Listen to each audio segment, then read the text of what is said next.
Tingnan nyo po ito. Ayan o. Kulot na po ang dahon. Tigang na. Para siyang naluto. Ayan. Dahil po sa tindi ng sikat ng araw at walang patubig, ang may-ari po nito, nagsasaper po ang kanyang kalamansi. Nung umuulan, masipag po ang nag-aalaga. Pero nung sumikat na matitinding araw, eto na kalamansi oh. Naluto na dahil po sa init.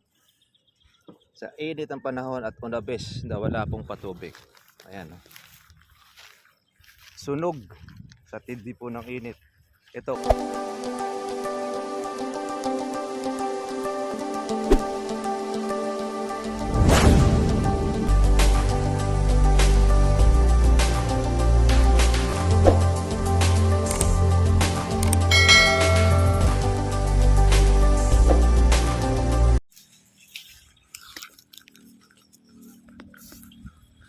Kamusta na po mga katribya? Ito, magandang balita.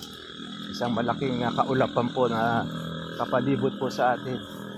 Sana po ay maaatapan na po natin yung ulan. Ayan. Makakatikim tayo ngayon mga kaparmer sana ng ulan. Para po mabawasan po ang matinding init. Saka siyempre po yung pong pagpapatubig. Ayan, nakapaikot to. Kaya bago matapos itong buwan ng April, mga ka-farmers, makakatikim na tayo ng ating ulan. Ito po ang may papayo natin mga katribya. Sa mga magtatanim po ng kalamansi, tiyakin po ninyo na meron po kayong pagkukunan ng tubig. Tingnan nyo po ito. Ayan o. Kulot na po ang dahon, tigang na. Para siyang naluto. Yan. Dahil po sa tindi ng sikat ng araw at walang patubig, ang may-ari po nito, nagsasaper po ang kanyang kalamansi. Nung umuulan, masipag po ang nag-aalaga. Pero nung sumikat na matitinding araw, eto na kalamansi oh. Naluto na dahil po sa init. Sa init ang panahon at on the best na wala pong patubig. Ayan oh. Sunog sa tindi po ng init. Ito, maasa na lang po ito mga katribya po sa ulan. Kaya pagka tuloy ang hindi po ulan, ganito na kalamansi oh. Konting-konti na lang ito, mamatay na. Ayan oh, lanta na oh. Pero lumalaban pa rin mga katribya. Ang isa sa nagiging problema ng kalamansi pag hindi umuulan, nagkakaroon po siya ng dagta. Yan, jelly. Ayan. Pagka po yun na karoon ng dagta, guumpisa na po yan na mamatay. Matutuluyan na po ito. Ayan.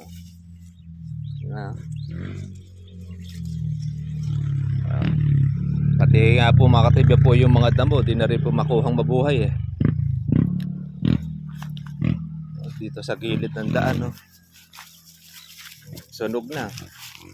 Ganito mahirap pong makarecover to. Pero mabubuhay ito mga katribya. Basta't maulanan. Pero kung tuluyan pong hindi po mauulan, ayan na. Tuluyan na mamamatay po ang kalamansi. Kaya payo po natin sa ating mga katribya, doon sa mga nagpaplano, nagbabalak ng kalamansi and farming, hindi po namin kayo babawalan. Hindi rin namin kayo pipigilin, pero papayuhan namin kayo ng mabuting payo. Una po ninyong hanapin ang source of water.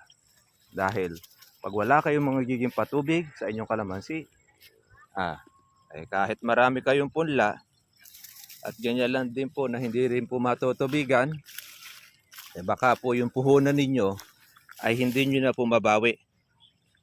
Dahil mamamatay lang po ang kalamansi po ninyo. Ayan. Pulurot na po yung dahon. Nakita nyo po yung damo. Hindi na rin po siya makapenetrate. Hindi na rin po makalaki. Tingnan nyo. Brown na ang itsura.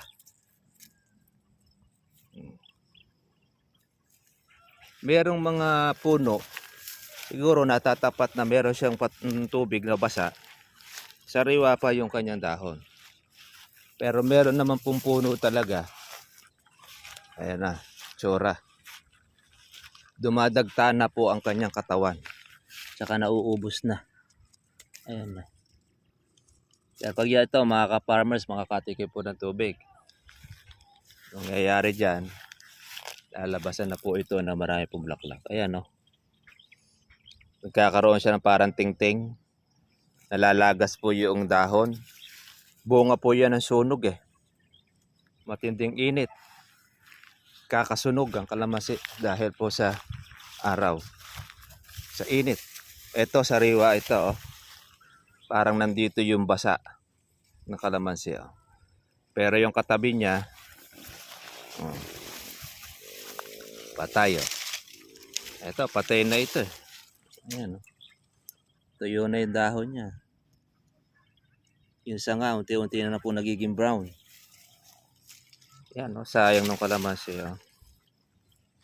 Dahil po sa walang tubig. Ang nakatulong dito yung damo. Yung baging. Kaya napanatili niya ang pagiging sariwa. O yung katabi mga ka-farmers po ay nadidiligan. Ayan, magkakasabay lang po halos tinanim yan eh. Pero naiwan po ito. Unabis na ito na wala pong patubig. Adyo ninyo, magbubuan na po ng Mayo. O, ito na yung kalamansi. O. Lanta na rin po yung kanyang bunga. O. Panat na. Ayan. O. Naglagay pa po ng pataba ito. Ito ating kapong kapitbahay. Ayan. Ito. Lumalaban pa rin. O. Ayan, tibay ng kalamansi. Kaya lang, nasaktan siya na ang matinding init ng panahon. Ayan. Ang sikreto mga ka-farmers ng magandang kalamansi, nandun yan sa lakas ng inyong patubig. Nandun yan sa marunong mag-alaga. Nandyan din yan doon sa alam din po ang paglalagay po ng abono. Excuse me. Mayan. Mapatak na po mga katribya po yung ulan. Ito ang unang ulan ng Abril. Yan yung kainitan. Yan, makakatikim na po tayo ng medyo ginhawa. Kung makakasurvive po ito ang ating kapitbahay. Kaya lang po yung ibang mga lukot na po ang dahon, matatanggal na po yan. Mahirapan pong makabawi. Iba, mga sunog na.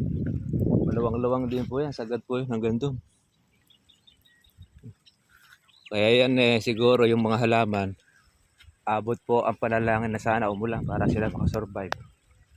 Ito rin, padalas din po ito mga ka-farmers. Natutubigan kaya medyo maganda po ang kanyang berde. Yung siya po ay ma-spray ng damo. Ayan. Kaya lang, mabilis nga lang matuyo kapag ka po patay ang damo. Pero maganda itong ganyan, may cover siya. Hindi po kagad na natutuyo ang lupa dahil doon sa damo niya. Papalibutan po tayo ng pakulimlim na panahon. Grabe po kasi mga ka-farmers po, ang init po kanina. Ang heat index ay umaabot po ng 50. Nasa loob ka na ng bahay, pinapawisan ka. Ganyan. Kaya kung siguro, kung ikaw ay merong sakit at nagme-maintenance, delikado lumabas po ng bahay dahil po sa tindi po ng init. Kaya ang karaniwan, ina-attack sa puso dahil lang dulot nun, heat stroke. Dito sa amin, meron mga pinagpahinga, bata pa, heat stroke din po ang ikinamatay. Kaya hindi naman po katakataka na maging man po ang ating mga halaman ay nagsasuffer din, lalo sa kalamansi, nagkakaroon po ng brown. Susunog po ang kanyang dahon, pati po yung kanyang sanga dahil po sa init po ng panahon. Meron tayong kaibigan dyan po sa Cabiao, do sa bago po nating farm. Ayun mga ka-farmers, ayon sa kanila po ay umulan doon sa lugar.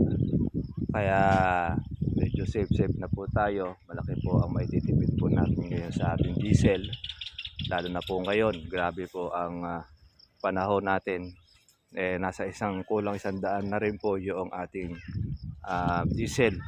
Bumaba man, natapisan po siya ng mahigit na 40. Pero mataas pa rin kumpara natin sa dating 50. Kaya yun ang panalangin natin lagi. Sana ay umulan para at least mabawasan po mga ka-farmers po yung ating pong pagpapatubig. Ayan. Mukhang sa ibang area muulan na. Tayo naman po ay napapalibutan din po ng kulimlim. Mali natin makaulan po mamaya-maya. Mapapatak na po yung ulan at papahapon na rin. Kaya uwi na rin din tayo mga katribya. At least ay nakita po natin ang ating yung kalamansi. Meron tayong payo sa inyo. Kayo po ay tatanim. Dapat meron tayong sure na patubig para hindi tayo matulad po sa kapitbahay. Mga sunog na pala yung kuwan yung mga kalamansi. Kung hindi makukuha ng ulan, matetepok na. Mamate na yung kalamansi niya. Pagka yun hindi na ulan at hindi tinubigan, mga 1 linggo pa yun. Maswerte nyo kalahati may matiran. Oo. Tsaka ako yung iba sunog na yung mga dahon na tulad, iba wala ng dahon. Pero kung matutubigan pa yun, maagapan pa, marerepang po kung mahahaba. Pagka mauulan, masaswerte. Ngayon kung ulan ang hihintay Baka hindi umulan. Kung hindi umulan, may disgrasya. Pero kung sa kalagayan ng kalamansi na yun, at matutubigan ngayon din, marapang mahahabol. Mabubuhay pa siya kasi may mga sariwa pa naman Yung iba nung napalipit, pagsusupang pa yun pero matatanggal yung dahon niya. Matatanggal yung dahon. Pero pag inabot pa ng mga 1 linggo, yung palipit na yun, magtutuloy na yun. Wala na. Gaganda yun. Papalitan pa nga na maraming bulaklak pag nakatikom ng tubig. Yung damong matibay sa init, masama na rin ng lagay. Ayun nga, yung damo, dilaw na. Akala mo ni-spray ng pamatay damo Kaya nga, yun ang palatandaan na talagang said sa tubig. Kaya pagka magtatanim ng kalamansi, yun ang unang-una mo nang hanapin. Number 1 kasi, bago ka mga magtanim, ang timano, yung pandilig. Yung pandilig kasi, pag nagpabaw ka ng dipo, nakakuha ng tubig. Kahit naubos yung pera mo, hindi ka pwede magtanim sa panahon na yun. Kahit gulay, haani ka. Kaya nga. O di makikinabang ka kasi totally nilagay mo yung pera mo ron. Wala ka bang pabaw ng dipo hindi ka, masisira pa yung pera mo. Sayang lang. Sayang yung pera mo doon na hindi mababalik yung puhunan. Ngayon, kung meron ka pandilig, kahit ano ilagay mo ron, makaani ka. Mapagulay. Kahit hindi kalamansi itanim niya, kikita siya raw. Ngayon, pag umali ka sa gulay, talagang pangarap ni kalamansi, tsaka kamil na kalamansi. Nakakasiguro ko lang, may pandidilig ka. Na hindi yung maglalakas ka ng loob na magtanim. Isusuong mo yung iyong pera, puhunan mo. Wala ka naman pala siguradong isipin tubig. mo masyadong tiyaga pa ng may-ari ron. Ginusad yun ng panay. Tapos hinakot yung sukal sa mga gilid. Walang iniwan sa gitna. Yung nakabuntong sukal. Kaya lang ngayon medyo masukal ngayon yan dahil no kasi hinintuan nila. Muulan-ulan pa. Oo, saka sumingon na yung damo, muulan-ulan pa na. Ngayon, totalang huminto na.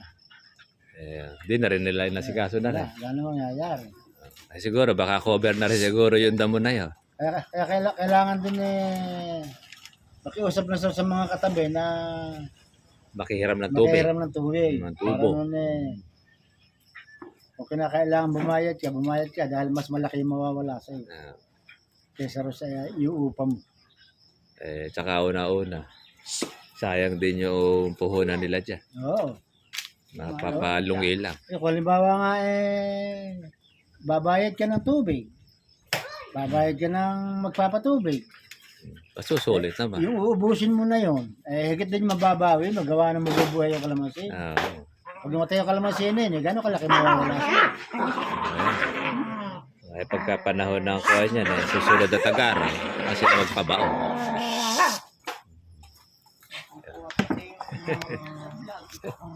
Ayun, mga katrivia. Yung pong ulan, kumalat. Balitan natin baka sa farm natin doon sa bata, umulan doon. Makakabahagi tayo ng biyaya. Makakaparte. Kung di man umulan, may patubig naman tayo doon. Diretso pa rin sa patubig. Medyo masakit nga lang sa bulsa. Dahil siyempre mahal ang ating kurudo. Medyo masakit. Talagang masakit. Talagang masakit sa bulsa. Dahil mahal. Dahil kulang 100 na yung ating diesel. Yung dating nababas mo rin yung 1,000. Ngayon, 50 litro. ngayon 3,000 na abusin mo ngayon daw. Kaya nga. Kaya malaki ang gastos. Lalong ilang hektarya yun. Mabuti nga at yung tubig niya kinukuha rin malakas. Dahil sa Dahil sa tubig. ilog na gagaling.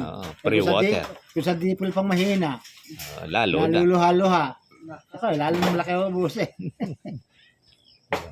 Malakas nga tubig. Nakaka-6,000 rin. Mas malaki ang tipid mo sa malakas ng tubig kaysa sa Yung dismay, kayang laki. kaysa sa mahina ang tubig mo. Sa dipol. So kasi sa dipol kasi pag mahina ang tubig, obligado malakas ang andar ng makina. Kaya nga. Kaya Dahil- malakas ang gastos, malakas ang Sandali lang konsumo. ang timano, saling ka ng saling. Parang iniigib ang diesel mo raw. Yung diesel ang gamit mo, lalo kung gasolina, mas malakas ang malusa yung sunugin yung gasolina kapag sa diesel. Kaya, kung hindi pa kagaya na umabot yung 150 na diesel, lalo na. Ako, Kaya, sa tubigan, kismin. Kasi noon 1,000 mo, ay halos sa 6 na litro lang.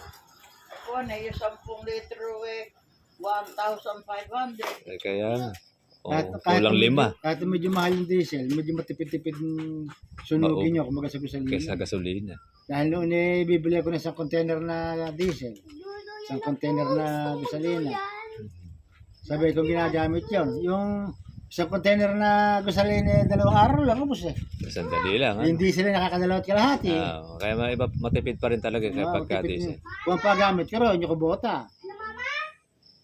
Matagal kasing kuhan yan sunugin Oo, tagal-tagal sa sunugin. diesel, sa gasolina. Kasi gasolina. Ayan mga katrivia, para doon sa mga gusto magtanim ng kalamansi. Ito, itong malakas na magiging pagulan po ng buwan ng Mayo. Ayan, pwede kang magtanim ng kalamansi dyan. Dahil pasalo pa kaya lang, hindi rin sigurado kung wala kang patubig. Pagdating ng Tagaraw, ganyan din Yun lang, nangyayari. importante dapat dyan, meron ka munang source of water. Matutuyo din pagka dumating ang Tagaraw. Ay kasali pa na itagulan. Yun nga. Kaya yung muna nating hanapin, dapat yung tubig. Ngayon, kung sa tabing ilog kayo, o tabing sapa, basta Ayun. hindi natutuyo yung tubig ninyo, may source of water kayo. Walang problema. Wala. Lalo na kung tabi ng irrigation. Oo. Kaya sa irrigation din, natutuyo din. Dito rin irrigation eh. Umihinto rin siya. Pagka Kaya Tagaraw, dapat wala na rin tulo Ilog eh. talaga. Hindi ka tulad ng sapa at saka ilog. Tsaka yung deep well. Para sure yeah. kayo, deep well ang inyong hanapin. Sa dipel Para naman, sigurado. sa dipel naman, tsempuhan naman sa tuloy na wala. Ayun, pagka hindi mo matsyempuhan, Oo.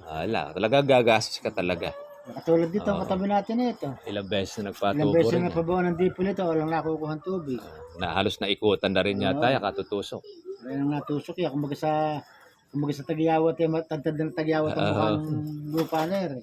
Hindi Yung- nakakukuha. Yung sa atin hanggang sa tinapatan Oo, hindi rin hindi nakakuha. nakakuha. Kaya nasa swerte na rin din yung karoon ka ng patubig. Isa lang ang totoo riyan. Pag hindi kinasihan ng amanda sa langit, wala ka. Oo. Kahit ikot at butasan mo lahat yan.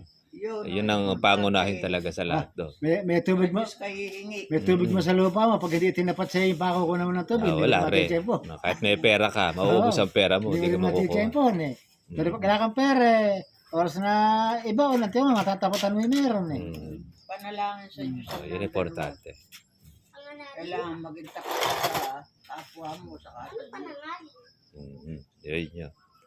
Paano po mga katrivia, dito na lang po ang ating vlog at medyo natahimik parang maghihintay po ng kuwan. Baka mamaya ibaba po yung ulan biyaya maswerte yan tayo. Okay mga katrivia, kita tayo bukas. God bless po sa inyo lahat.